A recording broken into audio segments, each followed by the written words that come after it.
Thank you for joining us this evening. I hope you are well and managing within our changing world, and perhaps even making some of those needed changes yourselves. My name is Catherine Skopik. I'm an artist, activist, and educator working to stop the climate crisis and eliminate nuclear energy and weapons with a few organizations: Sierra Club, Shut Down Indian Point Now, Peace Action New York State. This evening, I serve as your host and moderator. Behind me is one of my paintings, Renewables Now. It's a 5-foot oil tondo. At 7 p.m. on every day I can, I go downstairs with my conch shell, open the door to join with others in our neighborhood in the giving of thanks to the healthcare and essential workers by clapping hands, ringing bells, banging on pots and pans, me blowing my conch, all of us making noise in thanksgiving for them. The other day after our thank yous, a woman and her husband, Rita and Jeffrey, shared with me that she is a nurse and so appreciated these thank yous people have been giving and how much it meant to her. I explained how since I have to use my lungs to blow into the conch to make a sound, and that people with COVID need help for their lungs, it's a symbolic prayer for those who are ill. Rita added, yes, breath is important. It also relates to the other pandemic. I can't breathe. The last words of George Floyd, and far too many others. These two pandemics, COVID-19 and racial violence, are far and away affecting more low-income and people of color than any other groups, and are now, unless we stop it, about to be joined by a yet other environmental justice and whole country pandemic, one of high-level nuclear waste being dumped in EJ community landfills and dumps. I say whole country because it would affect us all through the transportation of those dangerous, hazardous, high-level waste, nuclear waste, traveling through the country from different parts of our nation. I say pandemic because it affects our health and well-being in very serious and long-lasting ways. We have an amazing panel of activists and experts here to share with you more about this atrocity and what we can do to stop it. We are fortunate to have Karen KAMPBLIN as our first speaker. Karen is the co-director of the Green New Deal Virginia Coalition and the Environment and Climate Justice Chair for the Virginia State Conference of the NAACP. Karen provides resources and support to local communities to address environmental injustices, promote efforts to improve quality of life and health, and advocate for transformative policy and program changes. Karen is focused on advocating for and protecting communities from harmful energy production processes and discriminatory practices. She is also the co-chair, Transportation for Sierra Club Virginia, and believes eliminating greenhouse gas emissions from the transportation sector is a crucial link towards building sustainability and equity in our communities. Karen? And my name is Karen KAMPBLIN. I'm going to talk about inequities in both the energy and the climate change sectors. I do volunteer with a couple different organizations focusing on different aspects, whether it's the energy, transportation, or any type of hazardous infrastructure that's being built. I'm located here in Fairfax, Virginia. Before I start my program, it's set up in about 3 or 4 different sections. I'm just going to go over the definition of environmental justice and injustice, talk about the programs that the NAACP has developed over the past 10 years, talk about some of the externalities that impact communities, and then go into a few solutions.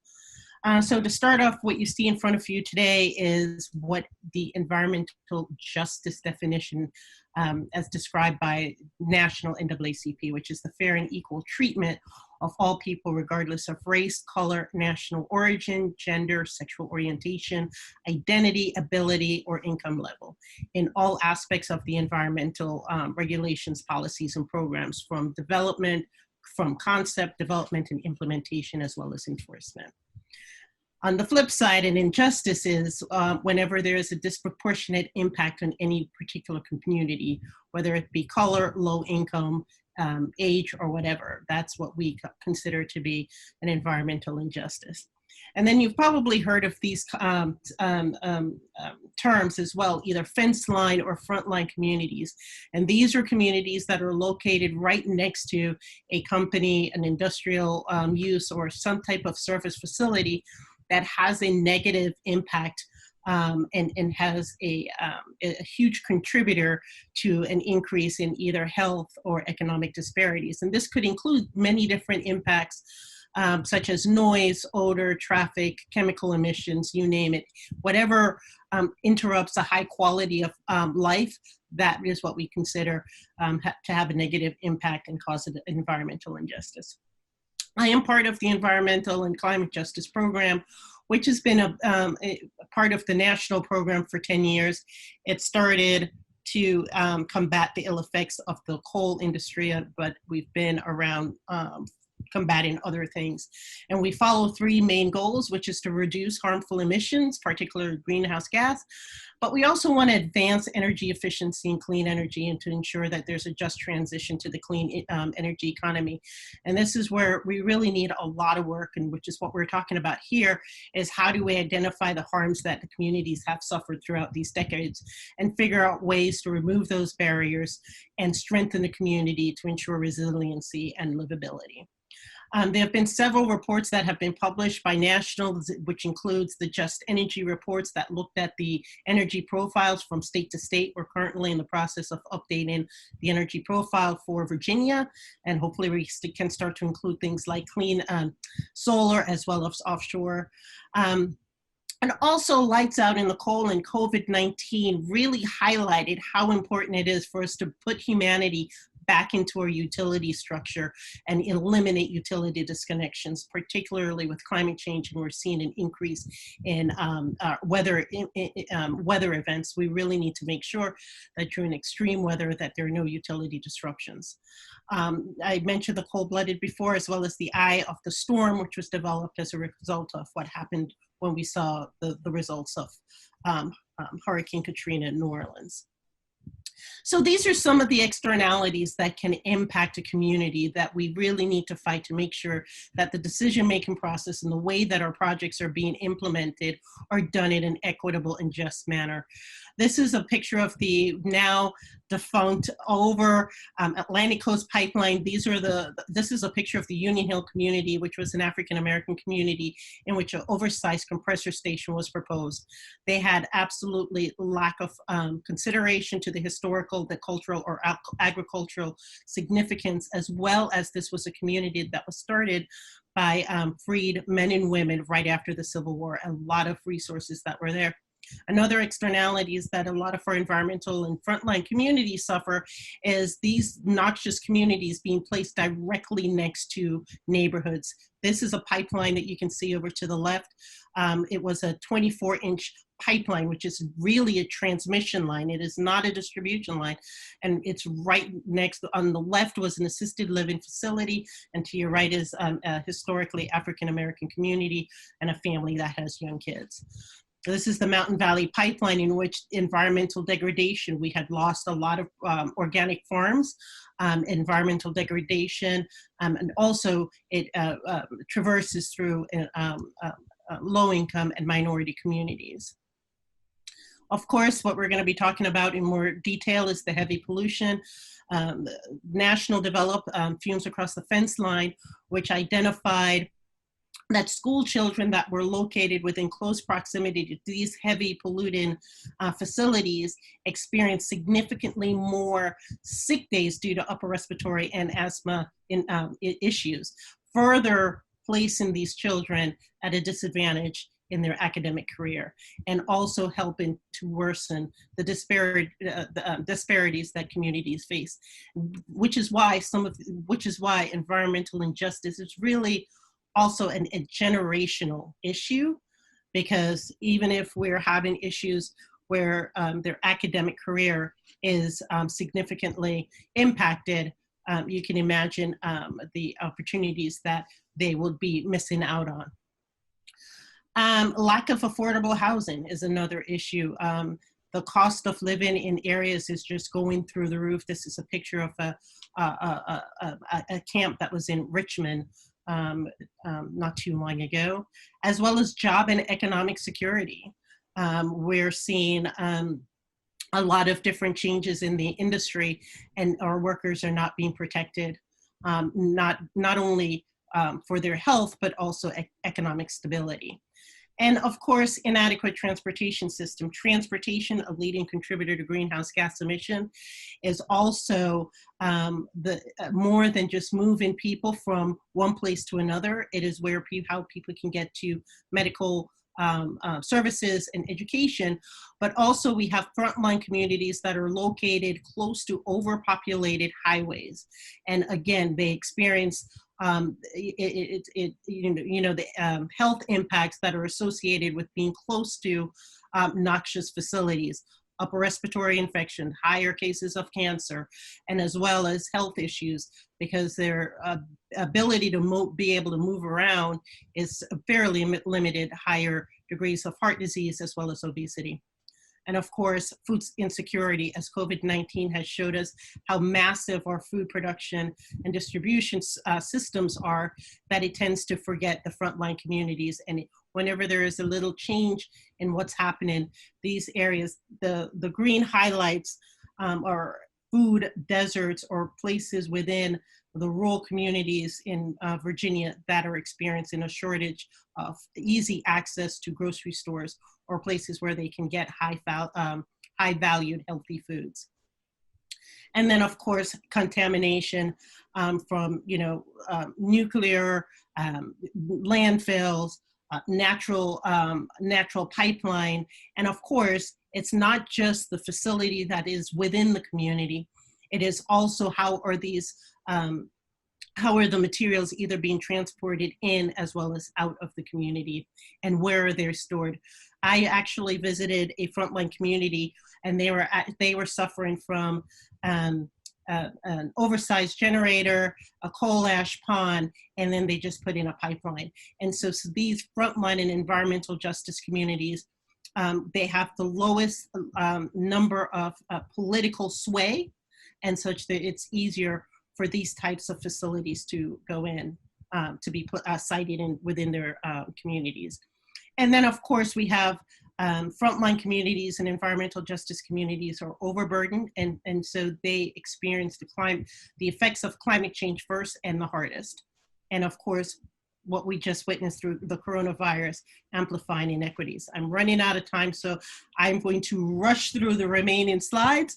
I think they're important on some of the things and what we can do to try and combat these inequities that are caused by poorly designed projects as well as poorly cited projects, and to make sure that we are part of the movement to transition, making sure that we transition to a clean and renewable economy throughout our country. So this is just a lens on and you probably have seen it, where they try to describe reality, equality, and equity. But what we're now saying is what really needs to happen are those barriers need to be removed. If we look at the picture of equity or even equality, it assumes that the shortest person cannot see. That is not true. The only reason, simply on a very simple level, that they have any difficulty being able to view over and see the game is because of that fence. And let's just have that fence signify barriers, if we remove those barriers. So what are those barriers in terms of what we're talking about today? Is making sure that we have citizen control, a degree of citizen control. Is whenever there's a decision-making process, that there's a two-way street, a proactive communication that not only educates, but seeks out productive and effective participation from the citizens, and have the citizens within those communities to have an equal, to be able to have a productive conversation.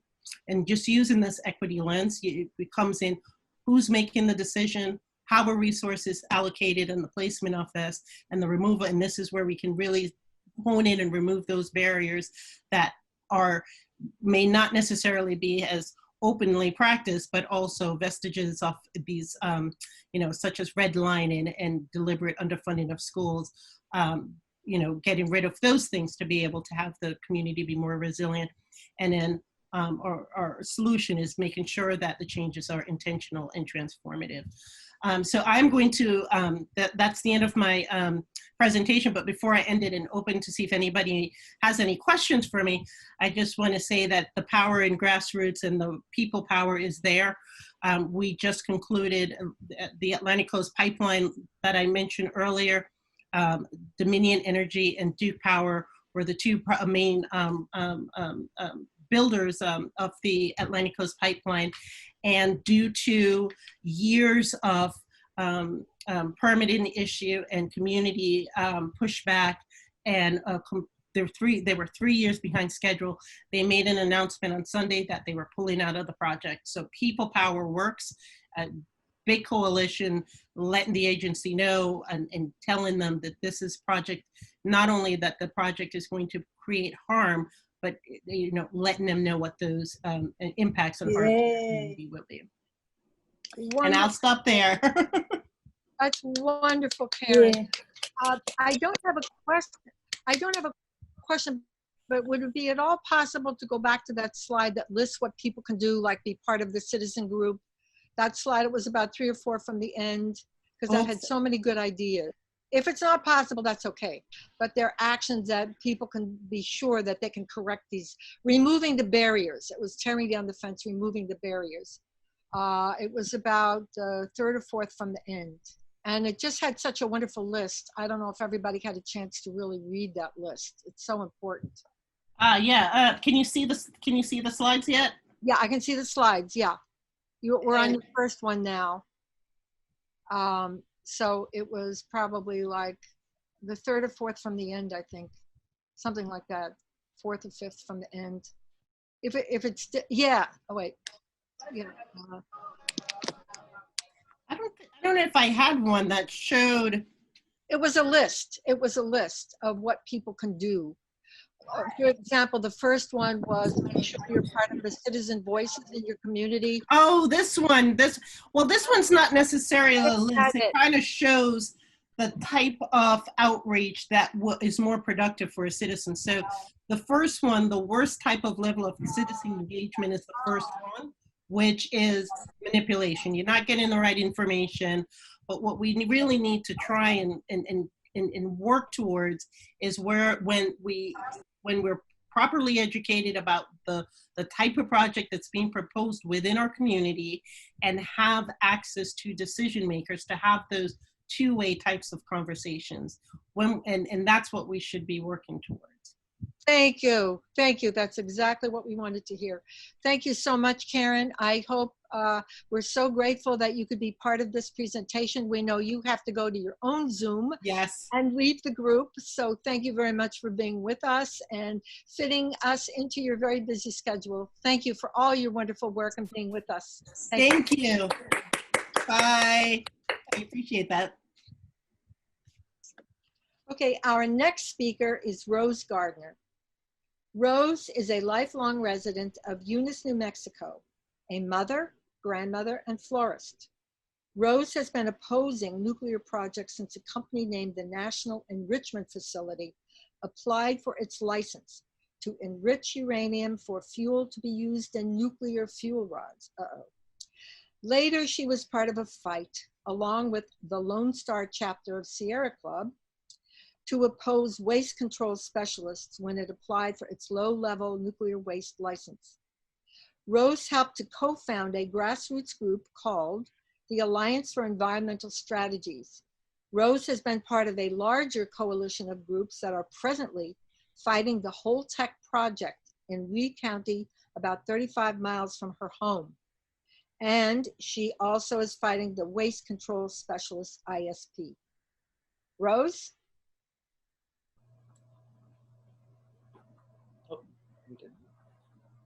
You're up. Okay, can you hear me okay now? Yes, very All good. right. I would just like to thank y'all for having me here. I wanted to let you know that I was really appreciative of what Karen pointed out on her presentation, because it actually does lead into one of the issues that I have regarding this whole tech project that they want to bring in. You know, Holtec wants to bring in 173,000 tons of high-level nuclear waste from reactor communities that have had it sitting there for years. They want to do this service for these reactor communities. But in fact, what they're doing is opening my community and my state and the county I live in to unknown dangers. Right now, the facilities that are home to this reactor waste are somewhat spread out. I know that, you know, there's a lot of communities out there that do have it, but in fact, they are spread out and not consolidating it, as the word is used in the interim storage facility. So I can't imagine a concentrated waste of 173,000 tons. It just is unimaginable. And again, what Karen pointed out is they choose communities that are disparaged in some way, right? We're a Hispanic-based community here. I live in UNJUST, and I know here that we're over 51% Hispanic. And some are low English proficiency, which adds to the problem. We're not able to get the information out because, of course, the media has been monopolized by Holtec and by Ely, the company that's bringing it in or wants it brought in.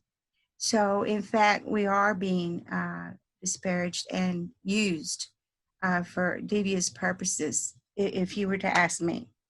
We already have a dangerous industry that supplies my living, and that is oil and gas extraction. And you saw the pipelines and what have you. Yeah, they're everywhere. We do a lot of oil mining here. Lots of crude oil on the roads, lots of crude oil in pipelines going here and there, gas. We've had gas explosions. We've had crude oil tanks just blow up with lightning strikes. There's danger already here.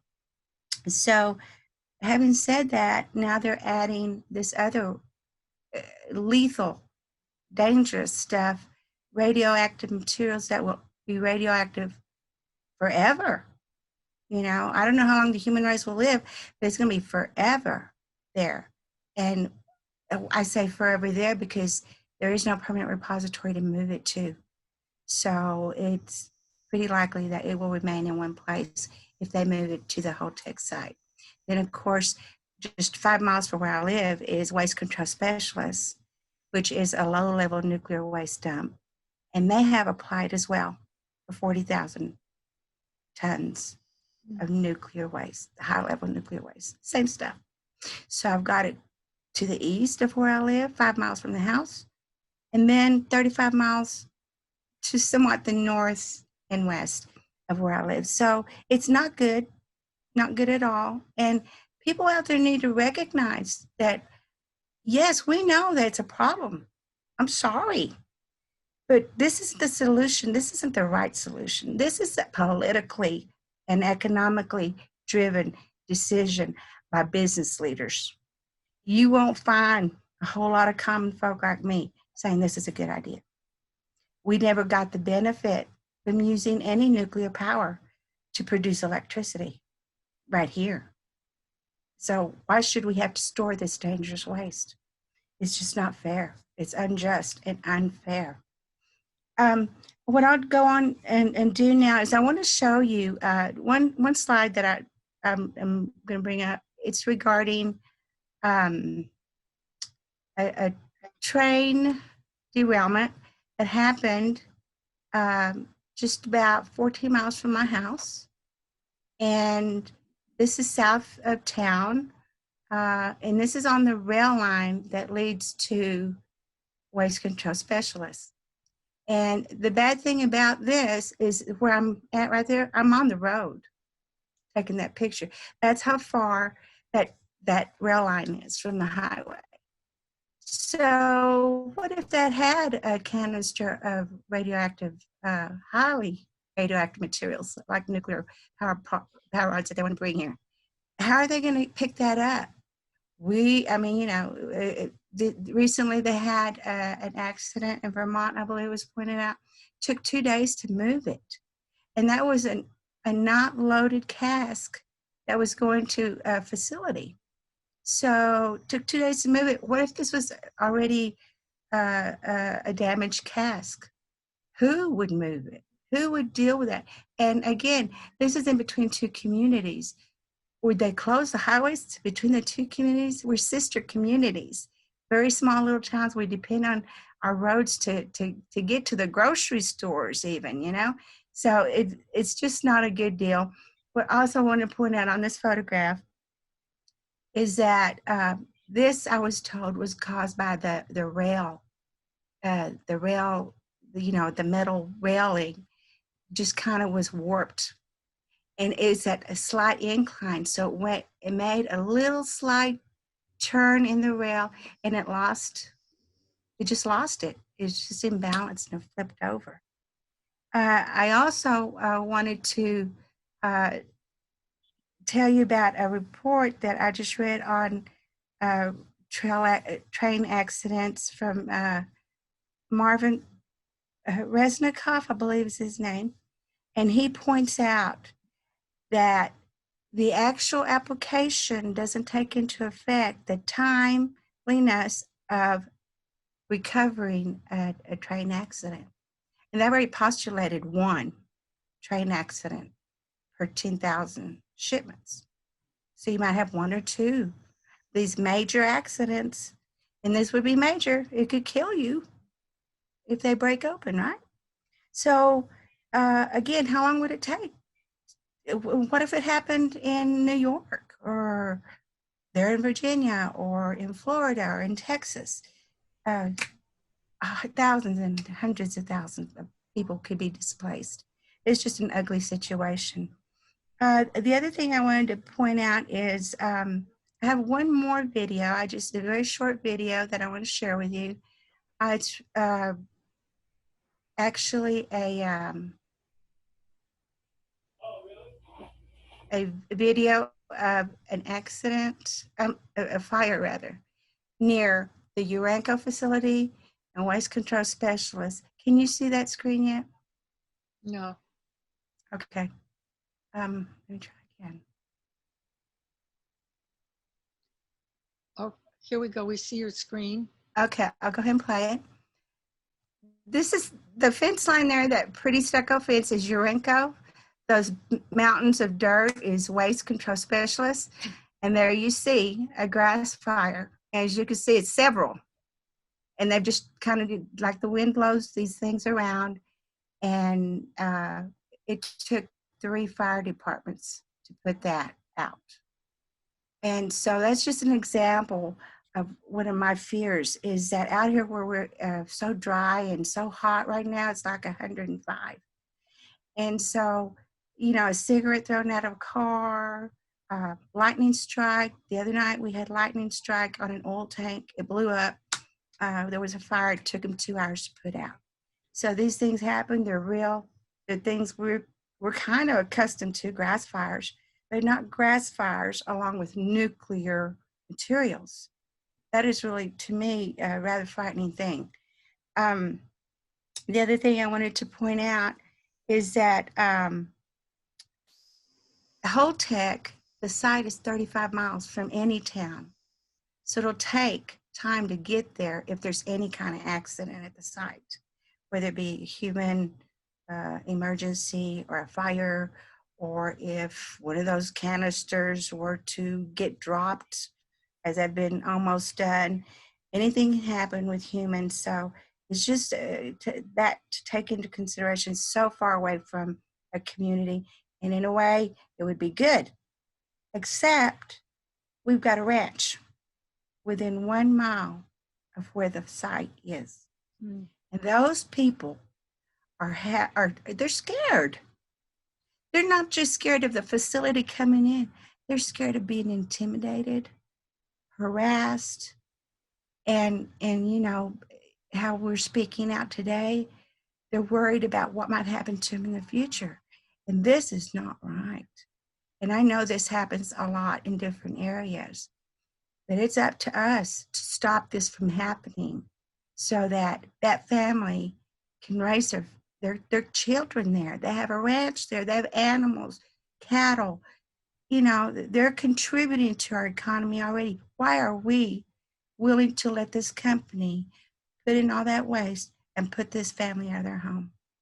I won't allow it. I have to speak up against this. It's such an injustice. And of course, before I get any further, I just wanted to let people know that we need everyone's help in getting comments into the NRC regarding the Holtec facility. And then later is going to be waste control specialists. Their draft DIS is also open right now. And so they're accepting comments on that. Dangers are very similar. Yeah, the site's a little bit different. The containers at waste control will sit on the ground. Holtec containers are going to be below the ground. The Holtec containers can't be monitored. In other words, they can check the vents at the top. How are you going to check it down hole? What if something is leaking under there? They won't know. And Chris Singh, the CEO of Holtec, has already said, they don't know how to repair these things. Why are we allowing this to go through? We need to do something to stop these people. We need everybody's help out there to stop this from happening. It's not right. It's not fair. Thank you. That was beautiful, Rose. And by the way, for our listeners, we will be giving you information as to where you can find out about where to send your comments to stop this atrocity and the deadlines.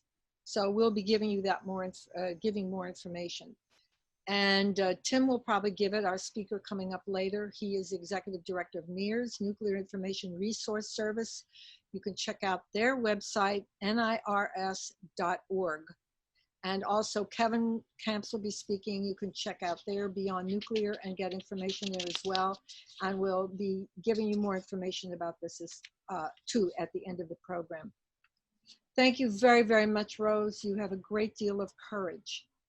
And as many of us as possible will be there writing comments. And thank you for your wonderful presentation. Thank you. Next, we have almost a neighbor, lives very close to Rose anyway.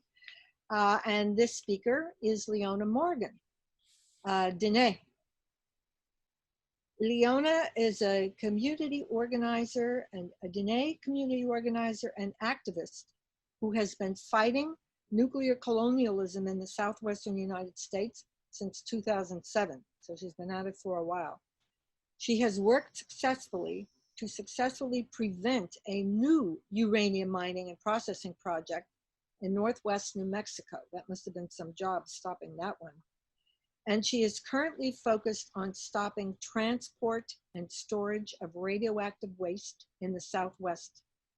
LEONA co-founded and works with the New Mexico-based Nuclear Issues Study Group, a multiracial, multi-generational, and women-led volunteer organization dedicated to protecting New Mexico from all things nuclear. LEONA also collaborates with other anti-nuclear groups nationally and internationally to address the entire nuclear fuel chain in the United States and is a global climate issue. LEONA is from the Navajo Nation and lives in Albuquerque, New Mexico. Thank you for being here, LEONA. You have the floor. Okay, thank you. Thank you, everyone. I see a lot of familiar faces and friends from all over the world on your webinar. So I just want to say thanks again for inviting me. And I have a presentation to basically explain a little bit more in depth what Rose was talking about. So I'm going to start my presentation here, and I just wanted to explain that our organization, Nuclear Issues Study Group, we are celebrating 4 years. We just started brand new in 2016, and we'd love support from everyone. We are a volunteer organization, just like Rose and many of you out there. And so we are also doing our own webinar series. I'll invite you to that too. I have a slide for our next presentation, which is on July 16th. Our presentation is focused on Holtec, but I just want to point out that this month is a significant time for us here in New Mexico, as it is the 75th anniversary of the Trinity test. And so, as many of you know, we are also dealing with a lot of people doing events on the anniversary of the bombings of Hiroshima and Nagasaki. But I just want to point out that the first test happened here in New Mexico, right in the area where Rose lives. And, you know, we're also dealing with still fallout from all of the Nevada tests. And so this year is the 75th anniversary, and there are some local events honoring the people who have lost their lives due to that test. And so on July 16th, one of our colleagues, her name is Tina Cordova with the Tularosa Basin Downwinders Consortium.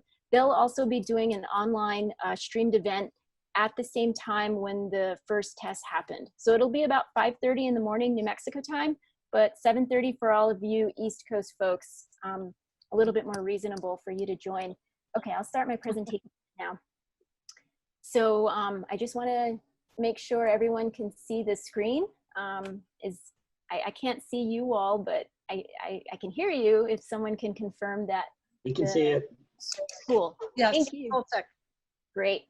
So yeah, I'm just going to talk a little bit about Holtec, but I want to point out that we're dealing with 2 proposals. And so I'll show you where those are at in a minute here.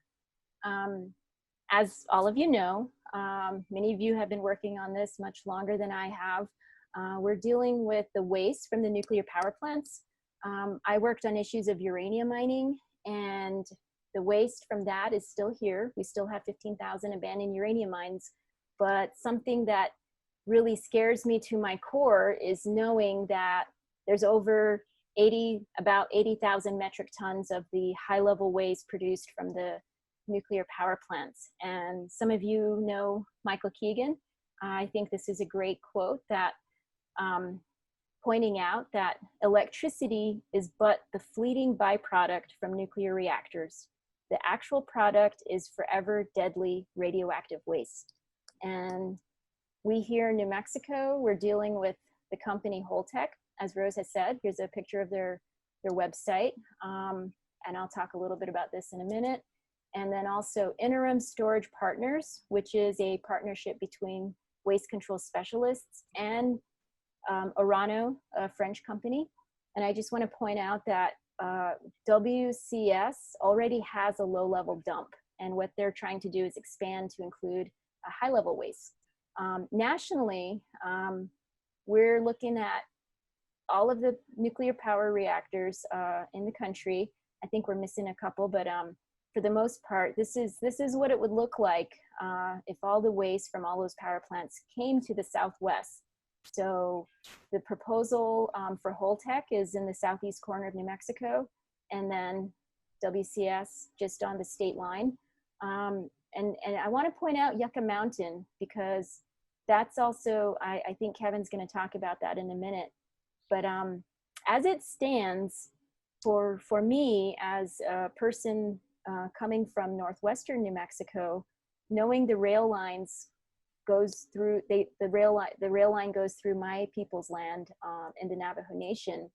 If the temporary facilities were really temporary, as they say, and if Yucca was going to be the permanent site, we know that's not true because Yucca has been stopped, and these projects will be stopped too, because we're all going to work together to stop them.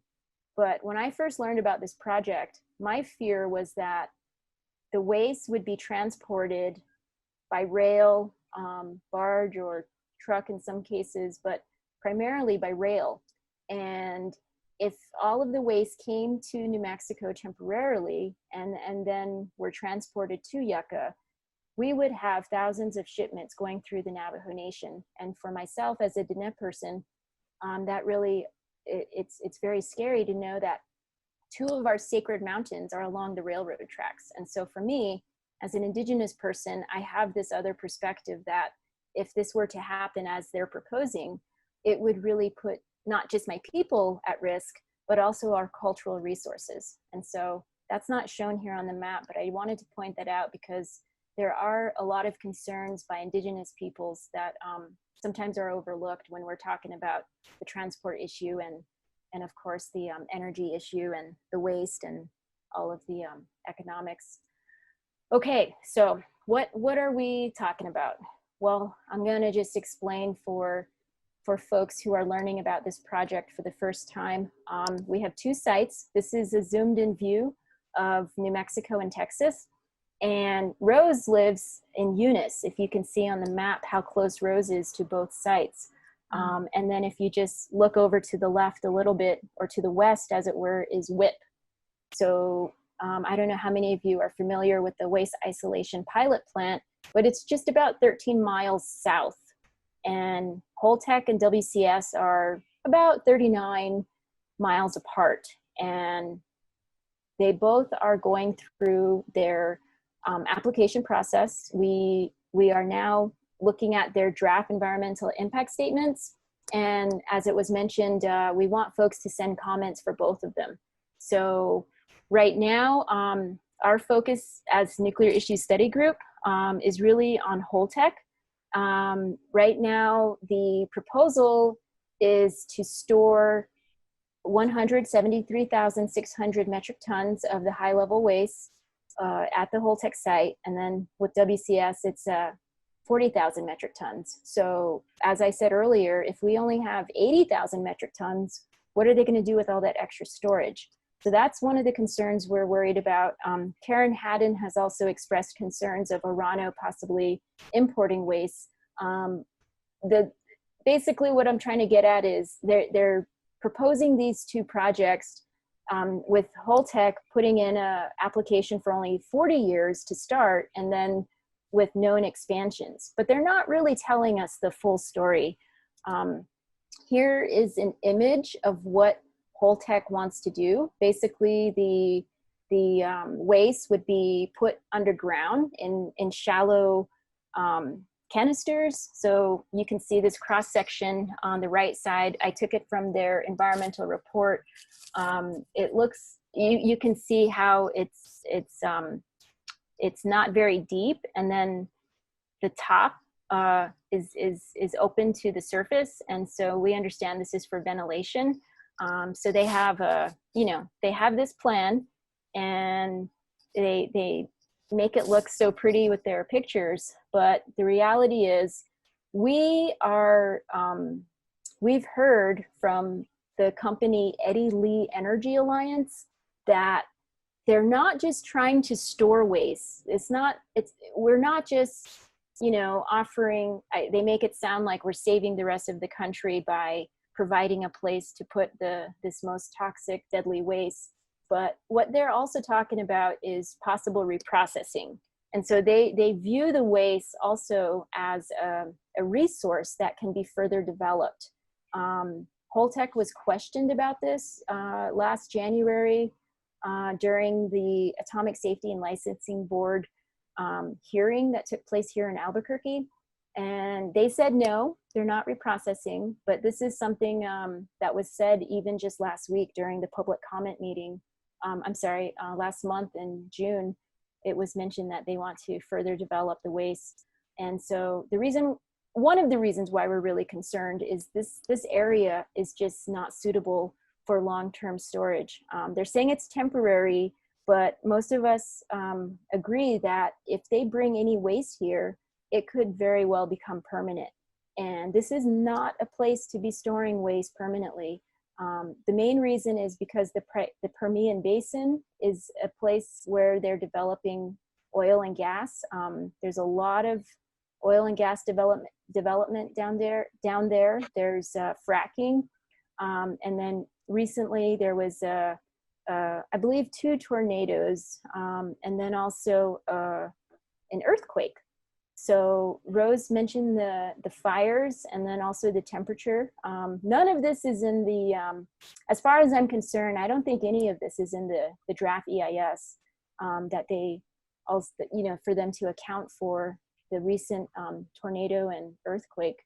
But as was stated by the first speaker, I mean, Karen talked about EJ, this area, our entire state, we call it majority minority population, but some of us are working on our language regarding issues of racism and, you know, trying to be more appropriate, just like myself, you know, introducing myself as a Dine person, not a Navajo, because that's the colonizers' word they used for our people. We are not a minority. Minority is a word that is diminishing our presence and our power as a people. We are the majority. People of color in New Mexico make up the majority of the state. And in this region, there's mostly folks of Mexican descent. There's a Black population as well down there. And then of course, the entire United States is stolen indigenous lands. And so some of the indigenous peoples down there would be the Mescalero Apache, as well as the Chiricahua Apache, and then today the Pueblo of Isleta del Sur. So I'm gonna just go to the next slide, moving on. You know, talking about the issue where I'm just kind of explaining and giving an overview of the area, some of our concerns. I'll have a little bit of time if anyone has any questions after my presentation here. Some of the things we're asking folks to do is to help to oppose these sites formally by passing resolutions. And as of now, we have about 12 resolutions from the state of New Mexico. And if you look at my numbering, I got a little typo there. So instead of, let's see, 7, we got 7 from Texas. I have to fix my numbering there. But I just wanted to point out that we do have resolutions from cities, we have counties, as well as a couple from the Navajo Nation, and then one from the All Pueblo Council of Governors. The All Pueblo Council of Governors represents all of the Pueblo nations in New Mexico. So that's quite significant. So if you look at a map and you look at New Mexico, that's the majority of all of the indigenous folks in New Mexico that have formally opposed it. Yet it is not honored by the NRC, as well as our Navajo Nation law, which prohibits the transport of radioactive materials across our nation. We also have opposition from our New Mexican elected officials, including our state land commissioner, who has pointed out that Holtec has told NRC that they control the land where this project is being proposed. And we don't like to call it the Holtec site. We decided as NISG, the location of Holtec is adjacent to a water formation called Laguna Gatuna. So we're asking folks to call this site for Holtec, we're asking people to call it Laguna Gatuna, because that's, we don't want to highlight Holtec. We want to highlight our Mother Earth and honor that there is life there. There was, there were people who lived there at one point. Right now, it's Laguna Gatuna. So as I was saying, the state land commissioner, Stephanie Garcia Richard, pointed out that Holtec claimed that they had ownership of the land, as well as control of the subsurface rights, which is not true and is being challenged. Just recently, all of our congressional delegation, our 2 senators and 3 representatives, also wrote a letter to the NRC asking them to make sure that we have the in-person hearings that we're missing. And so we have one hearing tomorrow, and that's what I want to talk about next. So what can you do? How can people help? Well, there's a lot of things you all can do from all over the country and all over the world. One thing is to get resolutions passed. The ones that I was showing a minute ago, I have copies of almost all of them. If anyone wants a copy of those, I'd be happy to email them out. We ask folks to talk to your elected officials because really we are the experts, and most of the time they're, you know, overloaded with other stuff. So we really need to educate them and tell them why this is not a good idea. I mean, besides it being illegal and the economics and all of that just don't make any sense. But we need to explain it to them in plain language. Send comments. You all will send the information out about that. The deadline for Holtec is September 22nd. The deadline for WCS is September 4th. And there is a meeting tomorrow on July 9th, starting at 5 p.m. Eastern time. I have some of the information here. If, I don't know if folks are trying to scribble it down, I'm sure somebody will send this information out by email.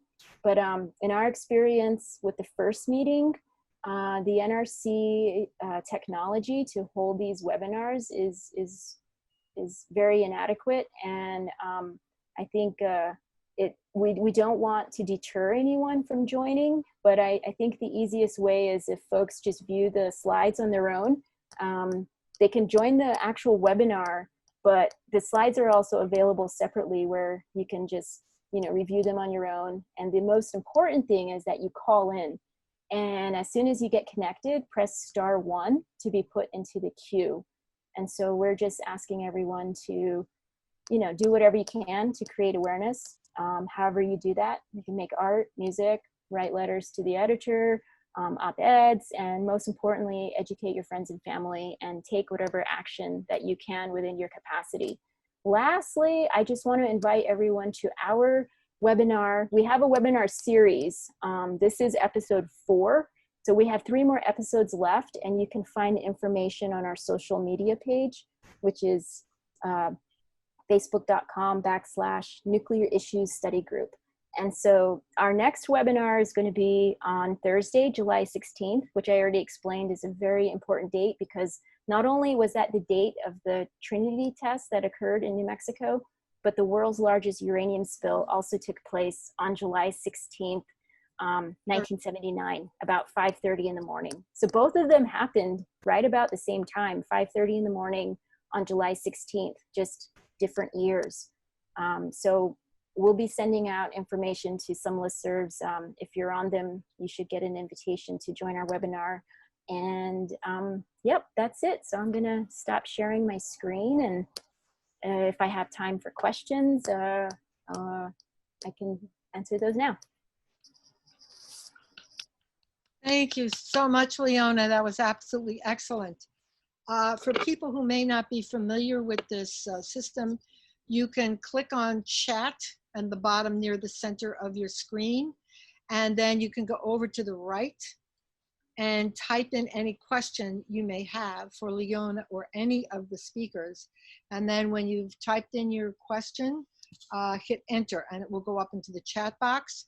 And if you would like to save the chat box till the end, there's a little box to the right with 3 little dots. Click on that and your chat will be saved. And Leona, I know we have to go on to our next speaker and then we will have questions.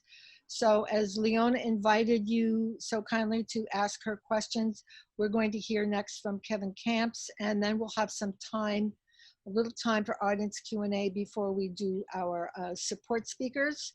Our additional experts will go after a few Q&A.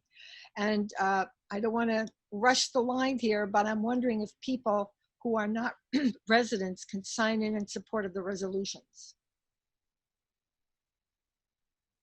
Yeah, you can have resolutions or official letters from any entity. It could be a school board or your church. I mean, it doesn't have to be an official government resolution. But yeah, whatever county you live in, whatever city, municipality, town, any resolutions help. Can you sign on the resolutions that are already written? does it help for other people to sign the resolutions? No, those are all official government resolutions. So, Okay. but maybe that's something we can start today, Catherine. I know Kevin's already had a lot of sign-on letters, but yeah, I think there's something we can sign on to together. Okay, just so we figure out how we can help you with those resolutions. And we'll come back with more questions. Sorry, folks, that I jumped the line here a little bit. I'm sorry for that. But I thought it might be of help to get more action on this issue. Okay, the fourth of our speakers of our first group is Kevin Camps, who is with Beyond Nuclear. And Kevin specializes in the risks of high-level radioactive waste management and transportation, as well as those of proposed new and age-degraded existing reactors, decommissioning, Congress Watch, and resisting federal and state subsidies for the nuclear power industry. A particular focus for the past few years has been fighting consolidated interim storage facilities, as several speakers have mentioned, currently targeted at New Mexico and Texas. But he continues his work as resistance to the Yucca Mountain dump, as Leona mentioned, targeted at Western Shoshone land in Nevada, which he's been doing for 3 decades. Wow, that's a long time, Kevin. And Kevin serves as a board of directors member for Don't Waste Michigan Contamination, where he focuses, board of directors member for Don't Waste Michigan, and an advisory board member for Citizens for Alternatives to Chemical Contamination, where he focuses on reactor, radioactive waste, and other nuclear risks to the Great Lakes that are precious to all of us.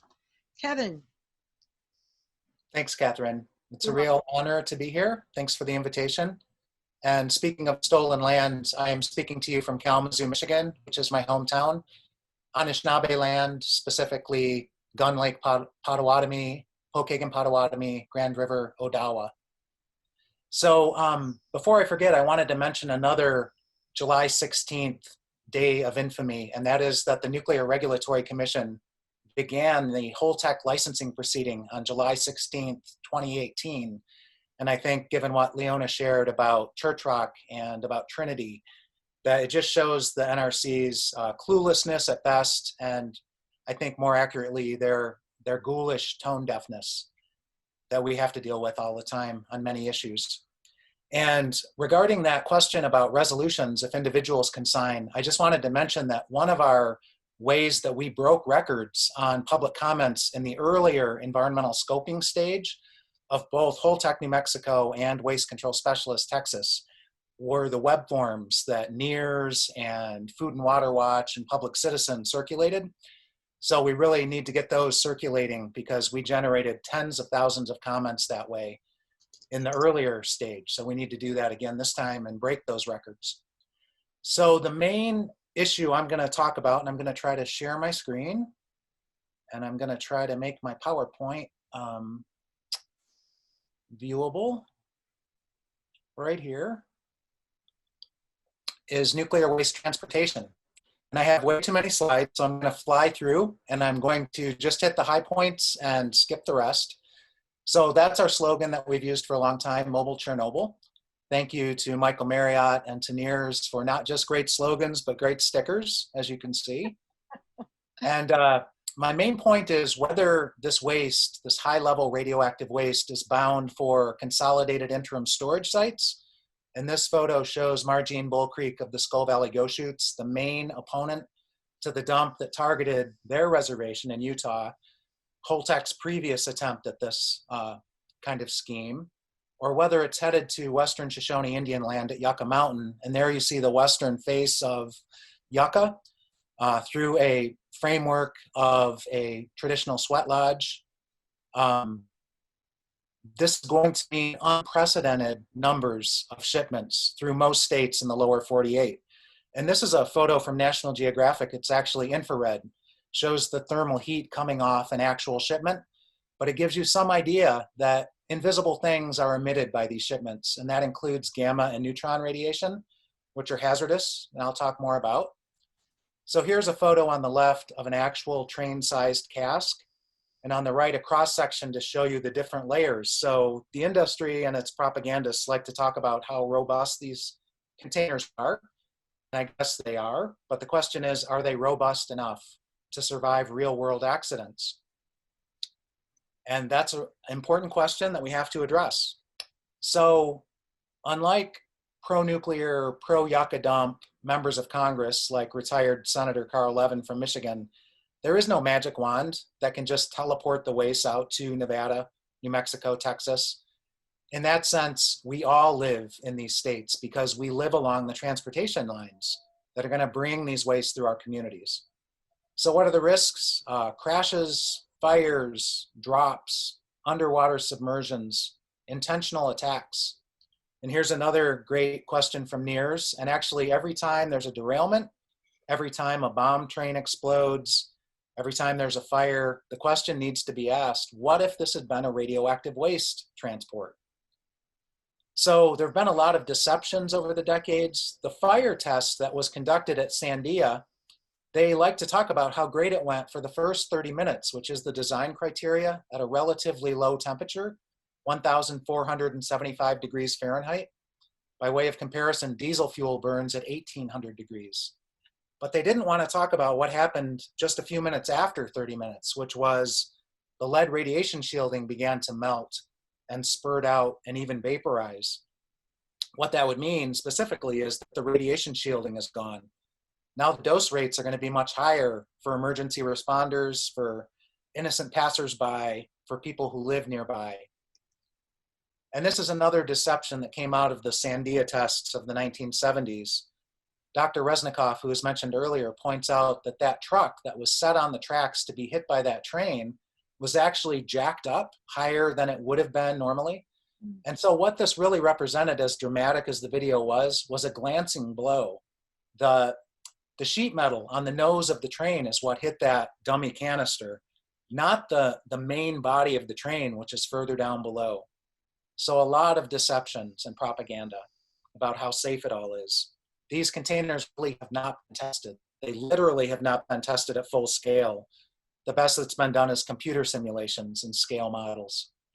So this is another real world accident that these containers had better be ready to meet. This is Interstate 40 in Oklahoma. And the interesting timing of this accident was it happened just before the big votes, specifically in the US Senate on yucca back in 2002, that overrode Nevada's veto. So if a container on a truck had hit the bridge abutment, would it have survived? That's a lot more than a 30-foot drop there. And what if it went into the river? Would it survive the submersion? Because one of the risks of submersion is there's enough fissile material in the waste, uranium-235, plutonium-239, that if water comes in, it could spark a chain reaction in the waste if a critical mass is formed. And that could be an emergency responder's suicide if they try to respond to that. So more real world accidents, falls off overpasses, sinking of barges. I'm always happy when we get political cartoons. This came out of our campaign in New York to stop high-level radioactive liquid waste shipments. And this was in the Buffalo newspaper. Again, intentional attacks are a concern. So this is another real-world fire in Baltimore, a downtown train tunnel that burned for 3 days for the first 24 hours at about 1,500 degrees Fahrenheit, higher than the design criteria temperature, much longer than 30 minutes. And actually, Dr. Resnikoff, commissioned by the State Agency for Nuclear Projects in Nevada, looked at that, put a hypothetical Holtec container in that fire that took place in July of 2001. And what he found was the container would have failed, it would have breached, it would have released a fraction of its contents. But depending on how long people stayed in the contaminated areas of downtown Baltimore, the latent cancer fatalities would have numbered between 8 people dying up to 32,000 for people who lived in that contamination for a lifetime over a 50-year dose. So that is 10 times the 9/11 attacks, to give you some idea what a single container of this waste could do to a city or an agricultural area. Chicago would be very hard hit, no matter if the dump were in Nevada, New Mexico, or Texas. That far east, it doesn't matter. The routes are going to be similar to identical. And all of those towns in the Chicagoland area would be directly crossed by road or rail shipments. So this just shows where in the human body these radionuclides will go once they escape into the environment and people eat them or drink them or inhale them or otherwise ingest them as through wounds. This is an image of an ape lung cell with a plutonium molecule in it. And you can see the tracks of damage that this speck of plutonium is causing in ape lung tissue. This is a microscopic photograph. So this is radioactive Russian roulette on the roads, rails, and waterways. And look who's going to be in charge of it. The Department of Energy is infamous for screwing up all the time in every way possible. And the industry is just as bad as the DOE. So it doesn't just take an accident. Routine shipments, incident-free shipments are still mobile X-ray machines that can't be turned off in terms of gamma and neutron emissions. So you can see the penetrating power of neutrons. You can see the penetrating power of gamma. The NRC allows a certain level of dose rate to come off of these shipments. At 6 feet away, it is 10 millirem per hour. That's 1 to 2 chest X-rays per hour.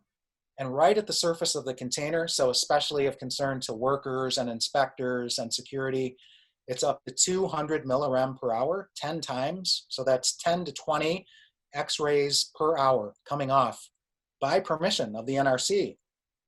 And a problem that's been seen with Orano or Arriva of France in their own shipments back in France was an epidemic of beyond permissible, higher than allowable dose rates because of external contamination. So this is hundreds of shipments. The average excess was 500 times permissible. Now we're talking 500 to 1,000 chest X-rays per hour at a distance of 6 feet. In one case, it was 3,300 times permissible. The same company involved in the Texas proposal. So here's our mock nuke waste cask, another phrase, slogan from NIRS. And we hauled that thing across the country several times, educating, activating. One way of stopping these dumps. This is Senator Dick Durbin, long-serving assistant leader of the Democrats in the US Senate at the 4th of July parade. Dave Kraft took the photo. This is the Missouri State Capitol in Jefferson City. This is Dee DeRigo and Erica Gray, I believe, causing trouble at the NRC headquarters. This is action at FERC. I just liked the Statue of Liberty taking part in that one. I think that might be the chairman of the NIRS Board of Directors getting in a paddy wagon right there, Chris Williams, at Vermont Yankee in 2012, a successful shutdown campaign that was a tremendous grassroots victory. It's the only solution for high-level radioactive waste, any good solution. Don't make it in the first place. So floating Fukushimas, the barge shipments, beware of fire. Heavy haul truck shipments have their own risks. This is a successful campaign. Hats off to the Mohawk of Quebec, who drove the final nail in the coffin of these proposed radioactive steam generator shipments from Bruce Nuclear, Ontario, to Sweden, which would have passed this close to downtown Detroit on the river if they had gone forward. More trouble at NRC headquarters, good trouble. There's that shipment route over to Sweden across the ocean.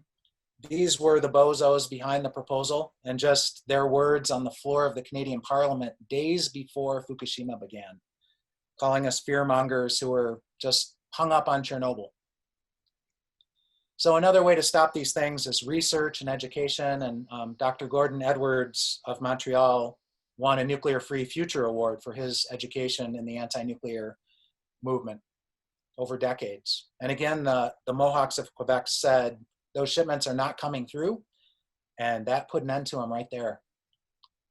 So another slogan is dirty bombs on wheels, the threat of terrorist attacks. This is a mobile anti-tank missile system. Something like 500 of these TOW missiles went missing in Syria on a single day when ISIS overran a rebel stronghold and nobody knows for sure where those weapons went afterwards. This is a map put out by the state of Nevada 20 years ago showing the shipment routes to Yucca Mountain, Nevada. So you can see how many states, up to 45, are impacted. This is a more recent map based on the 2008 DOE study of Yucca. Nevada made it more user-friendly with shipment numbers per state. We have a lot more information about Yucca because waste control specialists and Holtec and the NRC have been so secretive. And why? Because that's how we got a lot of support across the country against Yucca, was getting those routes out. So this shows the low-level waste burial at waste control specialists. It's putting the Oglala at risk. This is a map that Seed Coalition and Public Citizen hammered out because of the secrecy of the companies and the NRC. Terry Lodge, who's the legal counsel for Don't Waste Michigan and others, a 7-group coalition, which includes NISG. These are the legal counsel for Beyond Nuclear, Diane Curran and Mindy Goldstein, and both Terry and now our legal counsel are before the second highest court in the land, the DC Circuit Court of Appeals, on the Holtec matter, soon to be joined by Sierra Club, Wally Taylor. And as everybody's been saying, Waste Control Specialists is 6 to 8 weeks behind Holtec. Speaking of resolutions, I just find it really inspiring that Bev Fernandez and her husband Frank, their group is called Stop the Great Lakes Nuclear Dump. They generated 250 resolutions. Wow. The population of those jurisdictions is 24 million people. It was of huge help in educating and activating, and it set it up for the Saugeen Ojibwe Nation, who voted no earlier this year by an 86% to 14% margin. And that DUD, deep underground dump, was stopped on the Lake Huron shoreline. But the fight continues because now they've proposed a high-level radioactive waste dump 30 miles inland, and they're not asking the Saugeen Ojibwe what they think about it this time. So as is often the case, Native American leadership, Native American woman leadership in stopping these dumps. Grace Thorpe, a former member of the NIRS board who passed on some years ago, not only stopped the consolidated interim storage targeted at her reservation in Oklahoma, but then went on the road and helped others like Rufina Marie Laws in Southeast New Mexico to stop these CISs. Some 60 tribes stopped CISs targeted at them in the past. Winona Duke and Honor the Earth, as well as Indigenous Environmental Network, were essential to those victories. We could not have done it without them.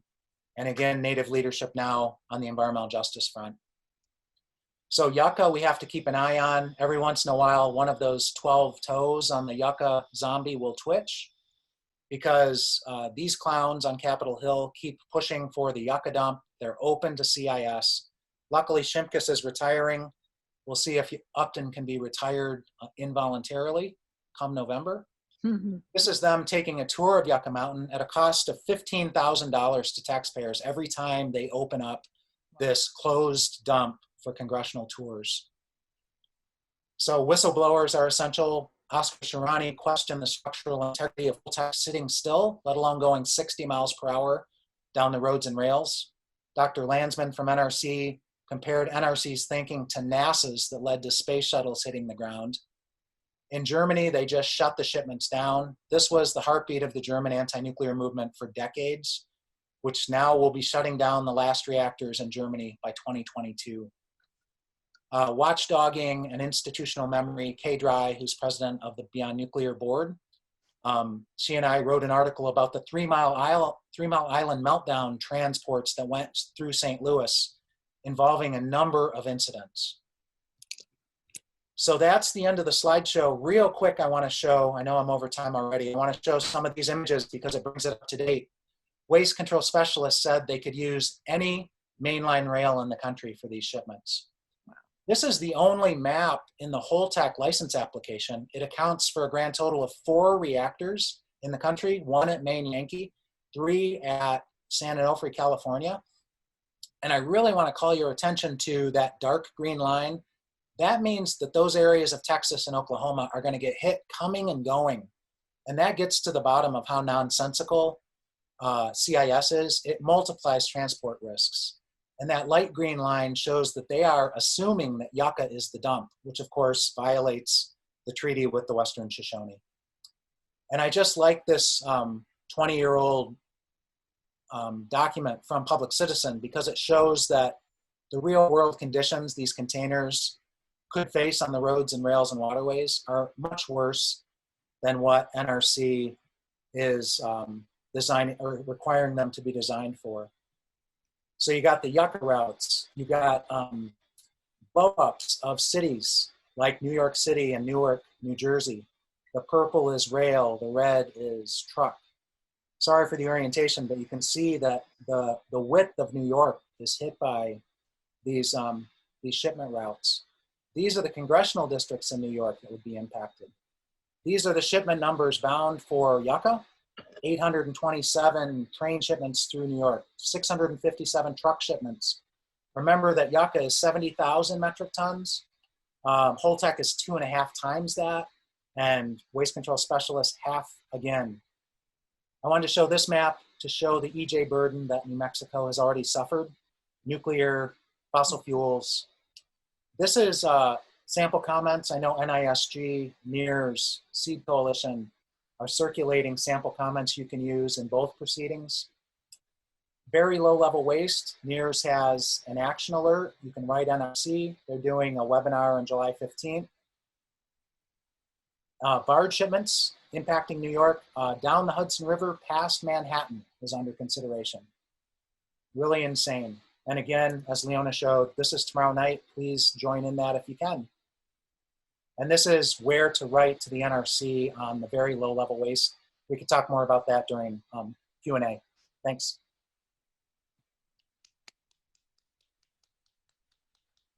Thank you so much, Kevin. Depending on the length of the questions, I think we have time for about 2 or 3 questions now before we go into our special support speakers. And I would like to ask if there is any member of the panel who would like to ask a question of any of the other speakers. You can say it, just say it out loud or write it in the chat, either one. Michelle, would you have any question for any of our 4 speakers? Not really. I love the slides. I mean, I guess I just want to point out one thing from Kevin's slide.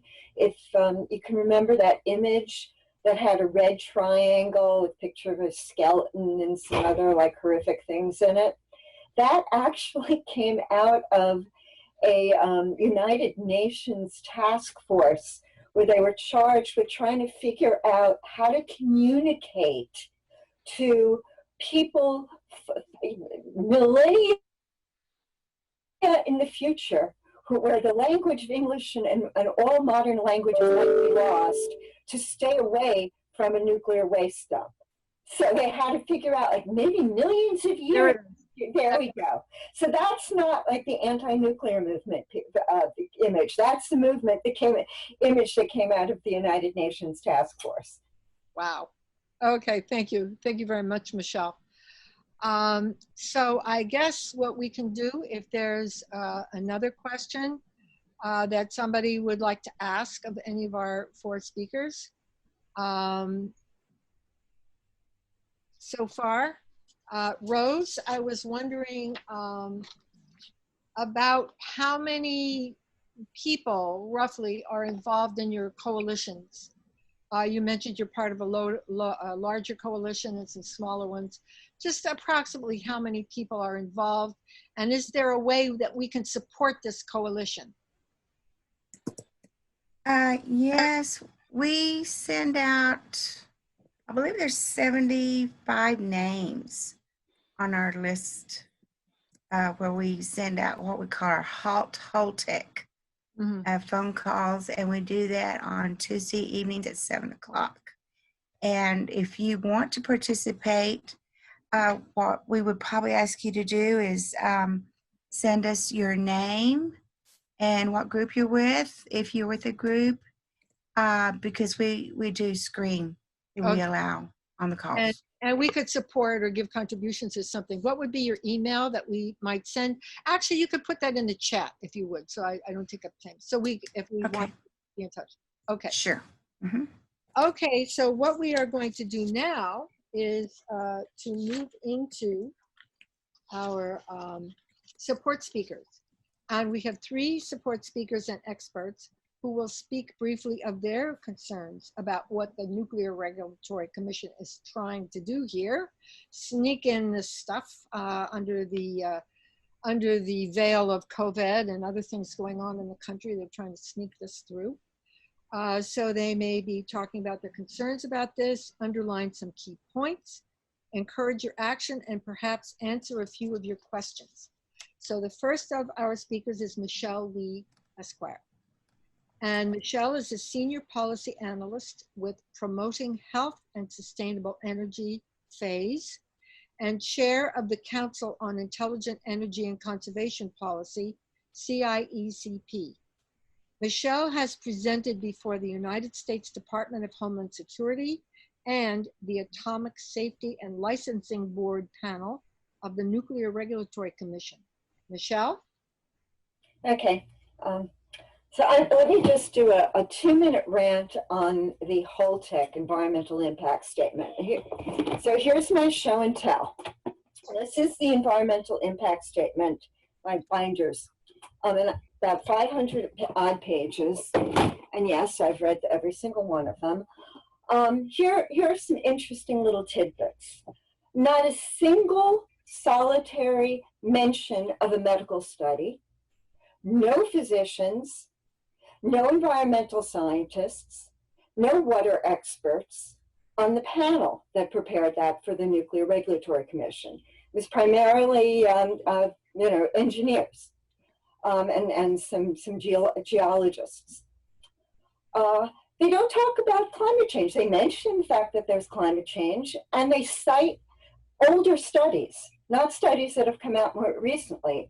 And one of the most alarming aspects for both Texas and New Mexico, where again, all the nation's nuclear hottest level nuclear waste, they're planning to put it right.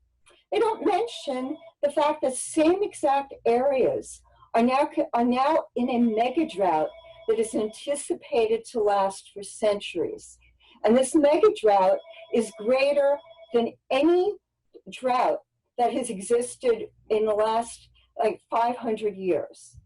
So when you're talking about heat and dust storms and major grass fires and wildfires that'll be accumulating in this area, this is a really serious hazard for these populations. The area of New Mexico and also Texas is essentially being a sacrifice zone for the communities.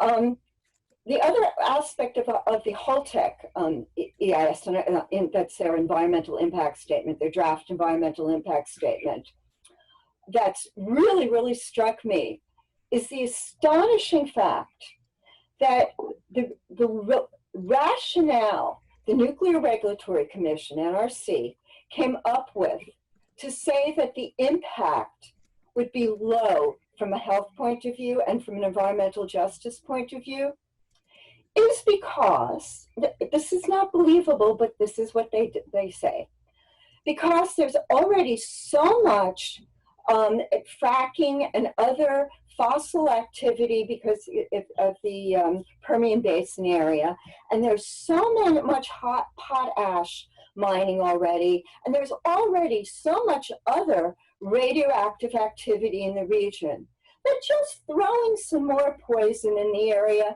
the incremental impact is going to be small compared to all the other poisons. So you really have to appreciate this concept that it's all about just throw a little bit more poison in and it's fine.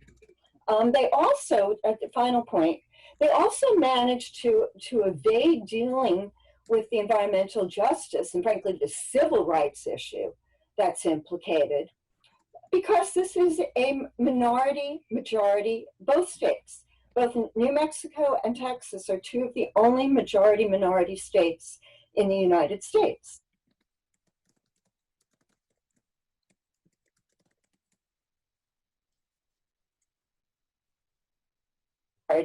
that's people of color, than sort of just having it in one aspect of a state where there's people of color doesn't, you know, in their view, discriminate. So you could never really have environmental justice impact in an area where there's a large minority population by their logic. But let me get off my rant on Holtec and go into my talking about another proposal, which is so unbelievably outrageous. The NRC has come up, and the deadline for comments on this is July 20th, so it's coming up pretty soon. They call this proposed interpretive rule transfer of very low level waste, VLLW, to exempt persons for disposal. So what does that mean? This is Orwellian language, just exemplar. What that means is all kinds of nuclear waste of any sort other than the actual fuel rods, but it can be the very, very hot reactor internals, all the debris, materials that are just as radioactive as the fuel and have just as much radioactivity, that those can now go into regular landfills. And the NRC isn't coming up with a new rule, because that would actually have to go through an administrative review process. No, what they're doing is they're reinterpreting their rule. That's why it's called an interpretive rule. So what does that rule entail? Expanding the definition of authorized recipient. Basically, it can go into any landfill or any hazardous waste site in the country, as long as the NRC goes through some sort of a very preliminary rubber stamp process. And then the NRC just backs away forevermore and doesn't regulate it. And here in their PowerPoint, the NRC explicitly says they're not requiring additional regulatory agencies to take responsibility for oversight of the disposed radioactive material. So let's live in an imaginary world where we pretend that there's actually really, really good landfills in this country, where the landfill operators never engage in any kind of cost cutting, and all the no employee ever does anything wrong. In that imaginary world, however, you still have climate change.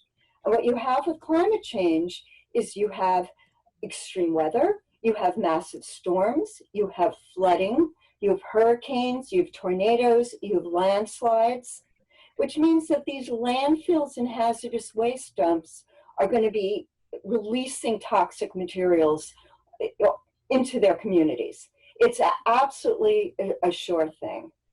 And of course, what we all know from our just common experience is where landfills and hazardous waste dumps are, where they are sited, is in environmental justice communities. The single greatest indicator in this country of whether you are drinking toxic water, or breathing polluted air, or living near a mine, or living near a landfill, or living near a power plant, nuclear, fossil, or coal, or living near a hazardous waste dump site, is if you are a person of color. And I would really, really hope that at this point, all the good people in our nation, and certainly our community, can really start rethinking the willingness of those of us who live in communities that have, theoretically benefited from these toxic,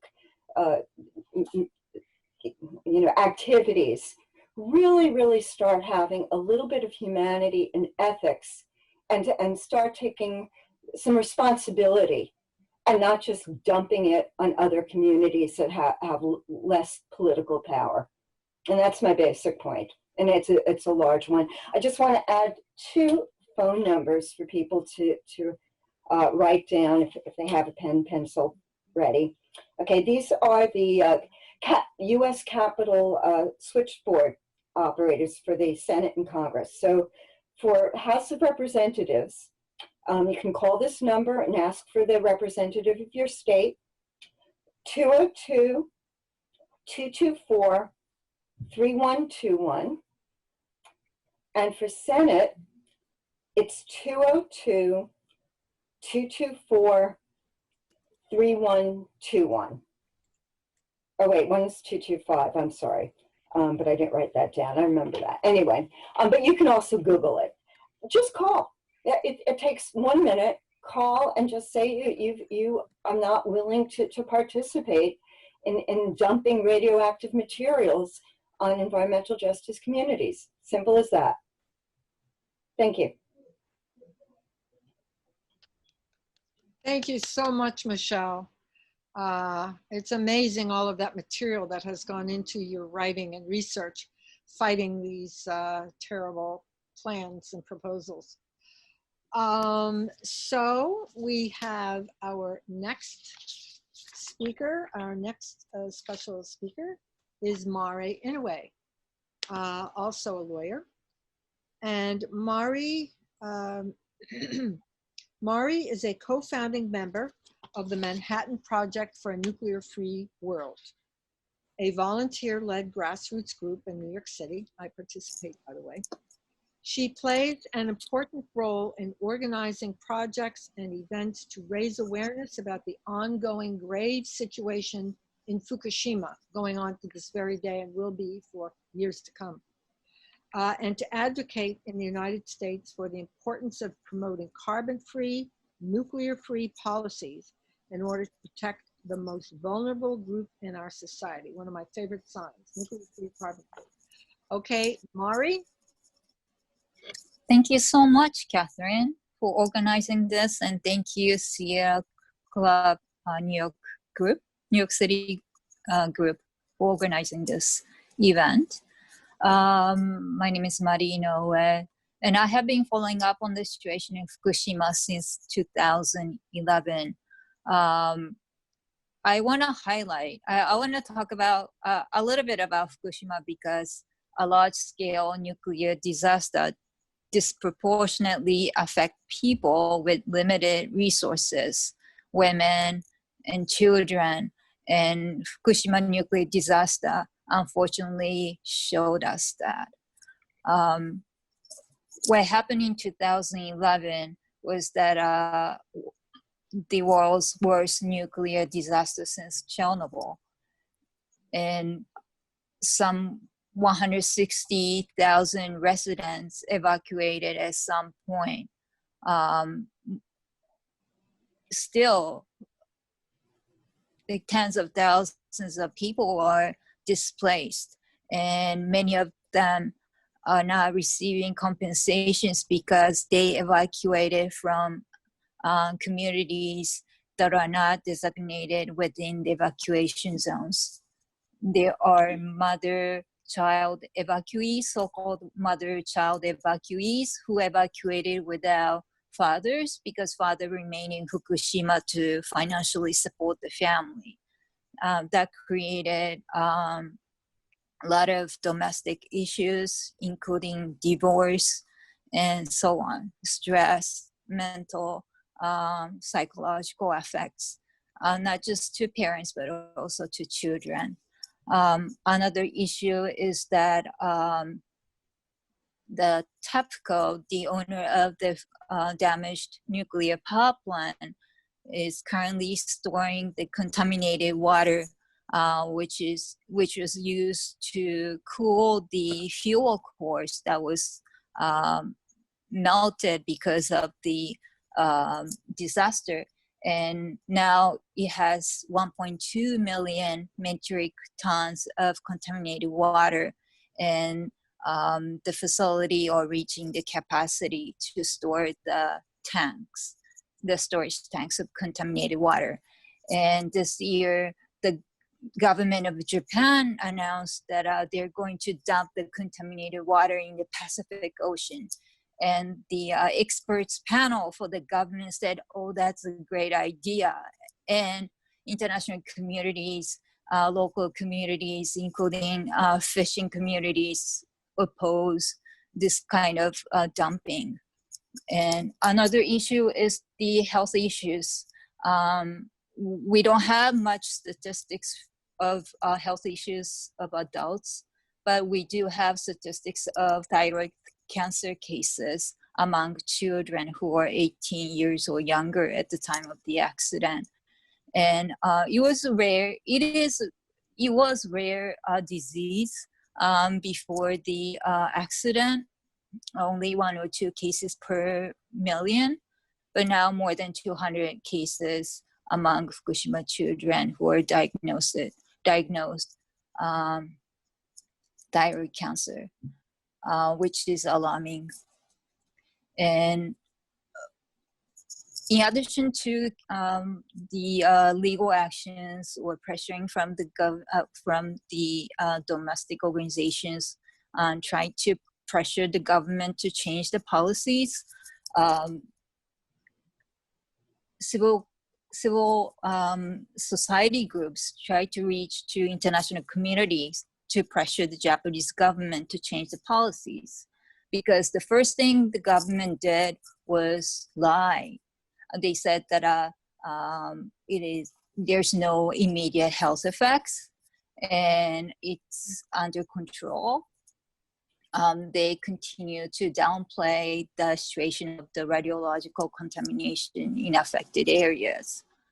And also the government raised this acceptable level of radiation exposure of general public from 1 millisieverts per year to 20 millisieverts per year. They also relaxed safety standards. So people are exposed to not just a high level radiation, but also exposed to contaminated food and water because the safety standards were changed after the disaster.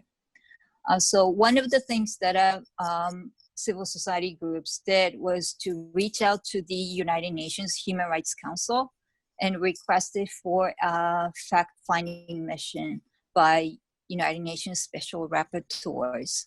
And one of them, UN Special Rapporteurs on the right to health, showed interest in visiting Japan. But the visit didn't happen until November 2012. And he made incredible comprehensive recommendations to Japanese government, recommending on many issues related to health monitoring and nuclear policies. And his recommendation was published sometime in May 2013, but that was more than 2 years after the accident. So it's not a way to get immediate relief, to change the policies or regulations or go back to the pre-disaster standards.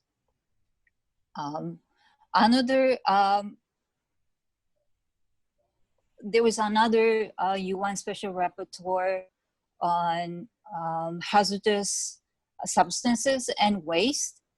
He made a couple of notable recommendations in the past 2 years in terms of the contaminated water, which will be dumped into the Pacific Ocean. And he also mentioned about the importance of going back to the 1 millisieverts per year standard to protect children and women of reproductive age.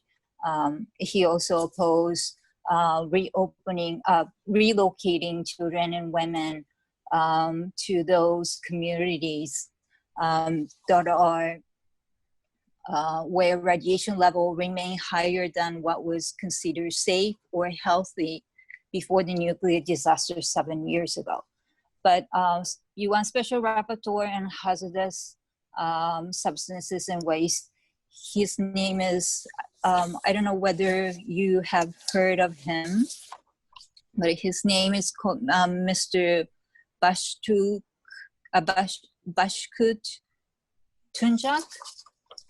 He's from Turkey, and he expressed interest in going into Japan to do fact-finding missions because he received requests from various groups.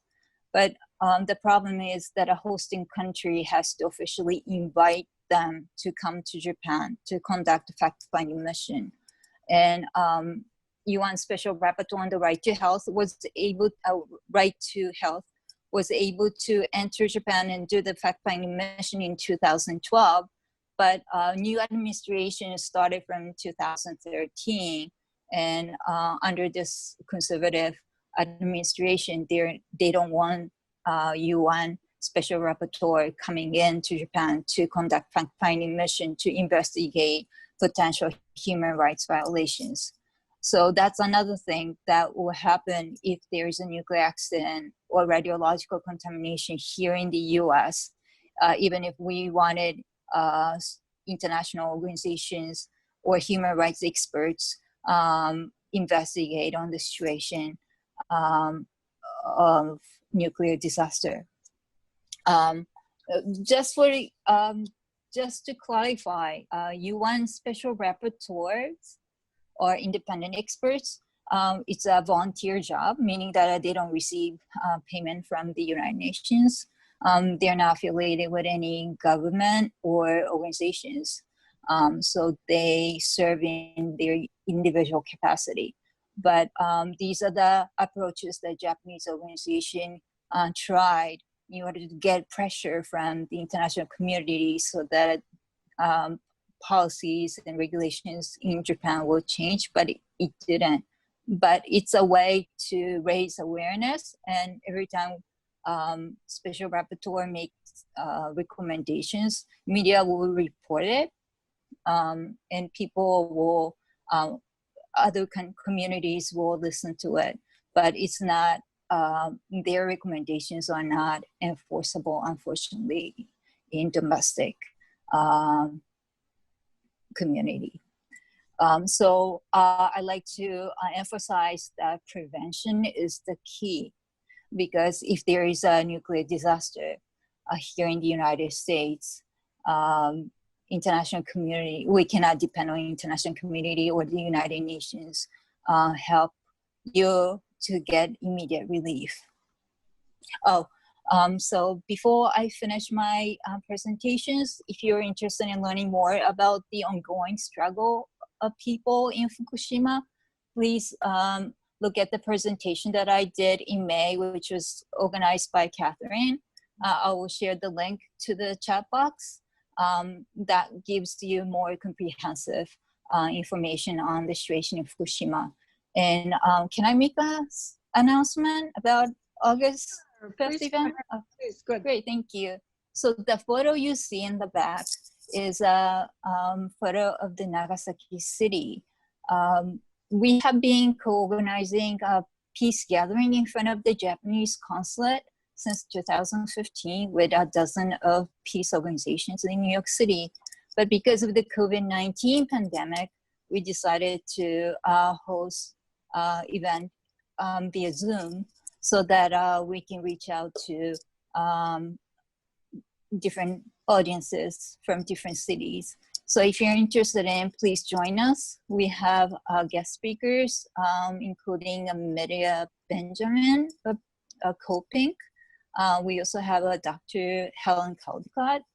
We might have Martha Hennessy of Kings Bay Plaza 7. If her sentencing will be postponed, we might have her.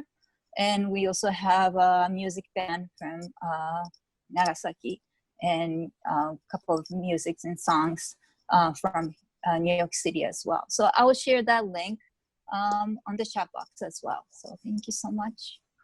Thank you very much, Maury. That was absolutely wonderful. And they can also check your website right at Manhattan Project for Nuclear Free World, correct?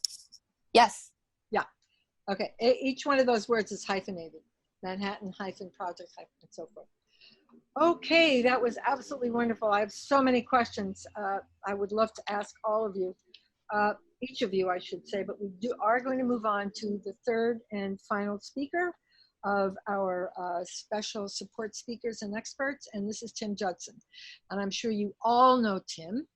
And he is the executive director of NIRS, Nuclear Information Resource Service, and has been working on these issues for a very long time. Almost anything you want to know about nuclear energy, go to the website, nirs.org, and you can find answers. The same goes for beyondnuclear.org. Tim works both nationally and internationally. In fact, I was, as I saw him, in Paris in 2015 for the UN climate talks, and was organizing international events, rallies against nuclear issues. So Tim works both locally, nationally, and internationally. And Tim, you also introduced me to LEONA back in 2016 in the Philadelphia Energy March, remember? LEONA, yeah. Okay, so Tim, take it away. Okay, well, I actually don't have a whole lot to add to all the terrific presentations that have happened earlier this evening. You know, what I think the one reflection that I would offer is that, you know, this issue with the consolidated interim storage sites proposed for New Mexico and Texas, and the environmental racism that's involved in these projects, these proposed projects, is really, you know, a stark indicator of the way in which the nuclear industry, just like a number of other industries, it's really built on a foundation of trafficking and environmental racism and environmental injustice. And, you know, when we think about the issue of environmental racism, you know, the environmental racism doesn't protect the environment. It actually ensures that the environment is damaged by targeting populations and communities that have less ability to fight back against the kind of injustice that's created by these polluting industries. And so, in fact, you know, I'm actually a member of the U.S. Climate Action Network, where one of our mottos is justice first. And you know, we really need to take seriously the idea that's really, I think, come to the fore over the last couple of months between the COVID pandemic and the protest for racial justice after the murders of George Floyd and Breonna Taylor and others. That, you know, injustice doesn't protect our country, and it doesn't protect our environment. And we need to put justice first, because, you know, if we all had to share the burden of the choices that we make about energy and the environment and other things, then we're gonna all have to make better choices. And I think that's really what this issue brings to the fore. And I think, you know, the other aspect of this is that, you know, in many ways, environmental racism is intended to sort of cover up a problem and make sure that the people of color and poor people are the ones that are most impacted. But in fact, in this particular case, the environmental racism that's involved in siting these CIS facilities in Hispanic communities in New Mexico and Texas, which is the only places that they could reasonably have a chance of making these projects, you know, able to be built, is that it's the transportation of this waste, as we saw with those transport maps, is going to affect the entire country. Just about every part of the country is going to be impacted with immense risk as a result of the environmental racism of siting these nuclear waste facilities in these Hispanic communities that don't deserve it and that don't want it. And so that's, I think, what we sort of need to sort of take in at a deep level is that environmental racism is a way of ensuring that that we poison our environment, and, you know, and that certain people are going to be more impacted as a result of that.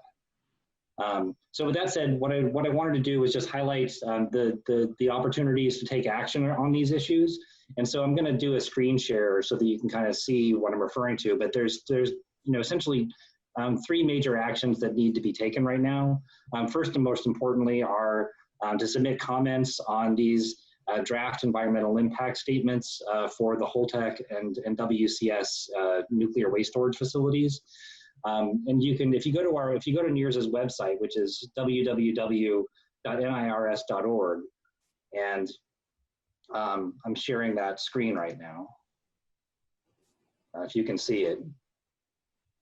So this is our homepage. If you go to nirs.org and you click on Action Center in the top left and then Alerts, you will find, you'll be able to access all of these opportunities to take action that I'm talking about, with the exception of the NRC webinar happening tomorrow, which is prominently displayed on Beyond Nuclear's website, where you can where you can find out how to get on that webinar and make a comment there. But in any case, you can take action to submit comments on both the Holtec and WCS nuclear waste storage sites by clicking on one of these, one of our actions here that references them, such as say no to hauling nuclear waste across the country. That'll take you to the link where you can submit a comment not just to NRC on both of these sites simultaneously, but also to send the same message to your Congress members, because really we need to also be putting political pressure on the NRC from Congress in order to defeat these projects. And then the other issue which Michelle referred to is this proposal by NRC to allow nuclear waste to be dumped in regular landfills. There's going to be, so we're also creating an opportunity for people to submit comments on that through our website. And you can find this on our website, that same page with the action alerts, no nuclear waste in our landfills. That will also send the same message to your Congress members as well as the Nuclear Regulatory Commission.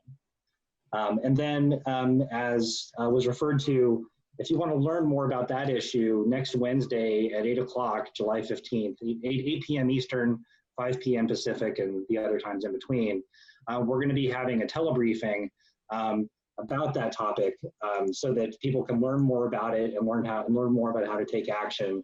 And that's an event called Coming Soon to Your Local Landfill, Nuclear Waste Courtesy of the NRC. And you can register for that event and get the information about how to call in for that telebriefing on this webpage as well.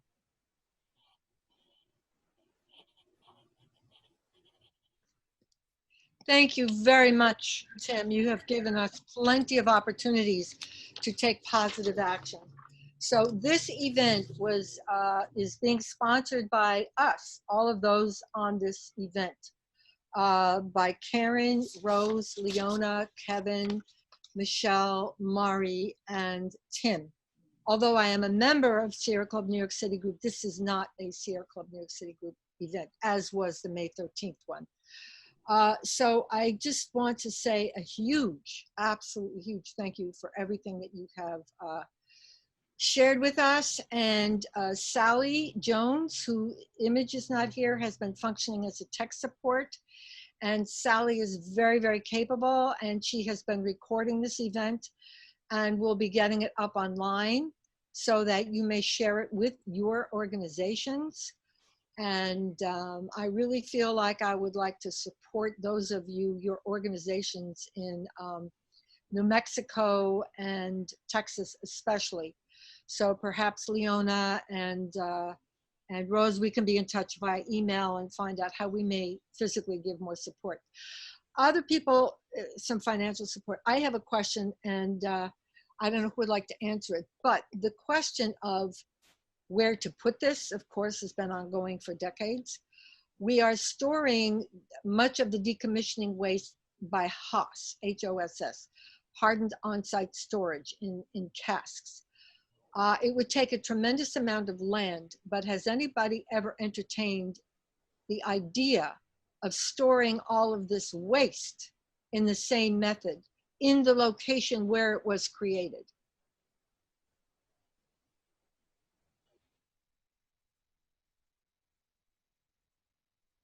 Yeah. Michelle? Yeah. So right now, the waste that is, all the waste pretty much is on site where at the reactor sites where the waste was created, and none is in HOSS, hardened on-site storage. They're in casks that are of dubious integrity for a long term, but we don't have a good option. We have a series of choices between very problematic and absolutely extremely hazardous options. And it really also depends on the site. For instance, Indian Point, and I've been part of the Indian Point Safe Energy Coalition since a little after 9/11, when I came into this field. Indian Point is relatively durable for holding waste for decades to come. However, San Onofre in California, which is sitting, feet from the ocean, is highly vulnerable to ocean surges, to ocean rise, and to tsunamis and earthquakes. So you really need to have a site-by-site analysis.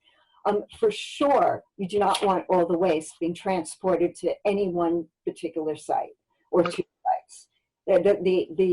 As Kevin pointed out, and as frankly his slides really show, the risk of transport is absolutely staggering.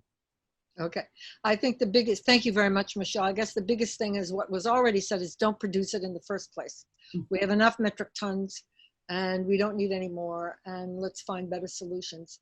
So I don't know how to say thank you to all of you enough for your absolutely magnificent presentations, your facts, your figures, your heart and soul that you've been putting into these issues comes through, and your expertise. So I thank you to everyone, and to everyone a good night. Thank you. Thank you.